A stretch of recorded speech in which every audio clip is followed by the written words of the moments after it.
Assalomu alaykum aziz kuzatuvchilar. Mana aytib o'tganimdek bu xonani topli pol qilamiz dedik. Mana inshaalloh topli polni boshladik. Hozircha bu radiatorni qoldiramiz o'z joyida. Topli poldan keyingi effektini ko'ramiz. Agar topli poldan keyin ham isitish xonani ko'ngildagidek bo'lmasa, radiatorni kattarog'iga almashtiramiz. Hozircha mana 3,5 ga 5,5 lik xonamiz, 19,5 kvadrat. Mana bunaqa Pinaplex okillik, ikkilik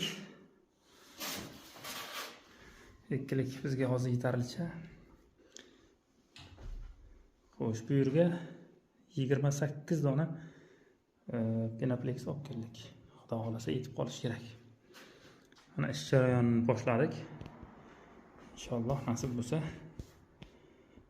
tugatgandan keyin ishimizni yana bir video qilamiz.